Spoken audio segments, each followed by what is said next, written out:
Ok, vamos estudar a lição número 9, a parte de quinta-feira, falando sobre Babilônia, o mistério da idolatria de Babilônia. Quando nós comparamos a Babilônia religiosa, espiritual, do tempo do fim, com a Babilônia do passado, que Nabucodonosor governava e outros governaram também, como o neto dele, Belsazar, e assim por diante, nós podemos ver que elas têm uma semelhança muito grande. A resposta é: qual o mistério de Babilônia? Para a pergunta, qual o mistério de Babilônia? A resposta é: o mistério de Babilônia está focado na sua idolatria. Tanto que o rei se dizia a personificação do deus Marduk, principal deus dos babilônios.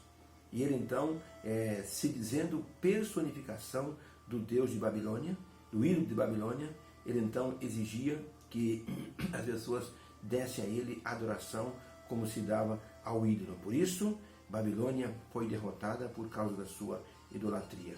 Quando os persas invadiram Babilônia, os babilônios tiveram muito trabalho para tirar, principalmente o deus Marduk, do local do poste ídolo, do local de adoração, do altar dele. Tanto que os babilônios usaram 300 bois. A imagem, o ídolo pesava quase 5 toneladas. Era feito de pedra, colocado em cima de várias carroças, 300 bois puxando. E isso atrasou muitíssimo a fuga do exército e do povo. E os medos e persas então alcançaram Babilônia e os derrotaram. O Deus que deveria protegê-los atrasou-os e foi a causa da sua perdição. A conquista dos persas aconteceu porque Babilônia se atrasou levando os seus ídolos. Agora, no tempo do fim, a Babilônia espiritual religiosa vai retornar com grande força, seja com toda a força total para impor suas doutrinas, suas leis, sua adoração e perseguir aqueles que não se adaptarem a esse tipo de governo, a esse tipo de imposição. Por isso, Deus vai estar no controle para defender os seus filhos, como esteve no controle no passado lá em Babilônia. Podemos ler a pergunta número 6, que diz o seguinte: que panorama o profeta Jeremias ele nos dá a respeito da idolatria de Babilônia no tempo dele, e qual a resposta de Deus a esse tipo assim de idolatria? No tempo de Jeremias houve muita idolatria, e a pergunta agora é: o que Jeremias nos fala a respeito da idolatria de Babilônia? A resposta seria o seguinte: Babilônia era o centro de adoração de imagens. Deus reprovou esse tipo de prática, impedindo inclusive o seu povo de fazer as práticas dos babilônios. Deus tinha uma preocupação ao permitir que o povo fosse escravo em Babilônia, que esse povo voltasse ou assim, se voltasse para a idolatria, e seria pior para o povo de Israel. Por isso Deus repreendeu a idolatria de toda forma. Tanto é verdade que o segundo mandamento é: não farás para ti imagem de escultura. Então a pergunta: o que o profeta Jeremias falou sobre a idolatria de Babilônia? Jeremias capítulo 50, verso 33 diz assim: assim diz o Senhor dos Exércitos, os filhos de Israel e os filhos de Judá foram oprimidos juntamente, e todos os que os levaram cativos não quiseram assim soltá-los, não quiseram permitir que eles saíssem. Mas eu sou o Redentor dele, eu sou o Senhor forte, o Senhor dos Exércitos é o meu nome. Certamente eu vou pleitear a causa dele, para dar descanso à terra e inquietar os moradores de Babilônia. E ele diz o seguinte a respeito de Babilônia, que adora imagem: os moradores de Babilônia saberão que eu sou o Senhor, porque levarei a espada sobre os mentirosos, e ficarão insensatos, e a espada virá sobre os seus poderosos, e desfalecerão. A espada virá sobre os seus cavalos, e sobre os seus carros, e sobre a mistura dos povos que está no meio dele, e tornar-se-ão como mulheres diante da guerra. A espada vai consumi-los, consumir os seus tesouros, e eles serão saqueados, porque cairá a seca sobre suas águas e secarão, porque eles adoram imagens que eu não suporto.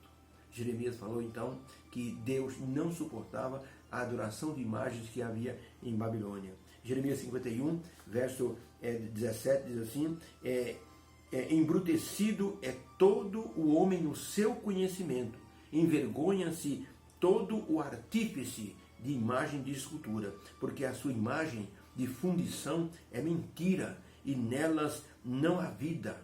Portanto, eis que farei juízo sobre as imagens de escultura de Babilônia, e toda a terra será envergonhada, e todos os seus mortos cairão no meio dela. Deus, então, colocando ali um juízo de condenação sobre Babilônia por causa da adoração aos ídolos. Deus até permitiu que os reis de Babilônia conhecessem o poder divino. Os babilônios acreditavam que os deuses habitavam os seus ídolos e por isso veneravam tanto as suas imagens. Tanto que o rei se achava a personificação dos deuses, a encarnação do deus Marduk. Por isso que Nabucodonosor mandou fazer uma estátua de ouro lá na planície de Dura, para que as pessoas pudessem assim prestar adoração ao ídolo, como se estivesse prestando a ele. Daniel falou que no sonho de Nabucodonosor a cabeça era de ouro, representando Babilônia. Então Nabucodonosor disse: se a cabeça era de ouro, eu vou provar que todo o corpo de Babilônia é de ouro. E mandou fazer a estátua, representando ele como encarnação do deus Marduk. Mas essa encarnação do deus Marduk foi desafiada pelo Deus verdadeiro, pelo Deus Criador. 3 jovens hebreus se dispuseram a enfrentar o rei e disseram: fica sabendo, ó rei, que nós não nos curvaremos diante da sua imagem, porque adoramos o Deus do céu. O rei disse: eu vou então acabar com vocês. E então eles disseram: se o nosso Deus quiser, nós seremos livres. E eles foram jogados na fornalha de fogo ardente. E o próprio Jesus esteve no meio do fogo, desafiando os deuses de Babilônia. Foi uma derrota muito importante para os deuses de Babilônia. Tanto que o rei Nabucodonosor fez um decreto dizendo que o grande Deus para ser adorado era o Deus dos hebreus. Daniel, na cova dos leões, mostrou também a derrota dos deuses, porque os seus inimigos fizeram um decreto de que todo mundo deveria adorar o rei e não nenhum Deus. Nenhuma petição poderia ser feita a nenhum Deus, somente ao rei, porque era a personificação de um ídolo, do deus Marduk. Mas essa imagem foi derrotada porque Deus repreendeu os leões e Daniel ficou livre. E todos os que atentaram contra Daniel foram jogados e devorados pelos leões. Então, o Deus do céu é um Deus de misericórdia, mas é um Deus também que é fogo devorador. Hebreus 12, verso 29 diz: o Senhor Deus é um fogo consumidor. Ele é amor e misericórdia, mas também ele é justiça e juízo. Pergunta número 7. Qual a descrição que a Bíblia faz a respeito do que representa a idolatria? Êxodo 20, de 4 a 6. Não farás para ti imagem de escultura, nem semelhança alguma do que há em cima dos céus, nem embaixo da terra, nem nas águas, nem debaixo da terra. Não te encurvarás a ela, e nem a ela servirás, porque eu, o Senhor teu Deus, sou Deus zeloso, que visito a iniquidade dos pais nos filhos, até a 3ª e 4ª geração, daqueles que me odeiam. E eu faço misericórdia até milhares de gerações, sobre aqueles que me amam e guardam os meus mandamentos. Expressão de Deus no 2º mandamento da tábua dos 10 mandamentos. Salmo 115, de 4 a 8, os ídolos deles nada são prata e ouro, obra das mãos humanas, tem boca, mas não falam, tem olhos, mas não veem, tem mãos, mas não apalpam, tem ouvidos, mas não ouvem, tem pés, mas não andam, tem ouvidos, mas não ouvem, nariz, mas não cheiram, tem mãos, mas não apalpam, tem pés e não andam, nem som algum sai da sua garganta. Aqueles que fazem esses ídolos se tornam semelhantes àqueles que o fazem. Assim como os ídolos são sem vida, eles também assim se tornarão. E todos aqueles que confiam nos ídolos. Deus é muito enfático. Deus não admite a idolatria. Israel caiu nas mãos de Babilônia por causa da idolatria. O livro de Ezequiel é um livro cheio de repreensão à idolatria. o povo e adorando os deuses dentro do templo. E Deus não permitiu isso, por isso que o povo foi levado para a Babilônia. E Deus condenou a adoração dos ídolos. A idolatria ela é fria e se aproveita da devoção das pessoas para a prática daquilo que é errado e ofensivo a Deus. Por isso Deus condenou a idolatria já nos 10 mandamentos e condenou a introdução da idolatria no cristianismo.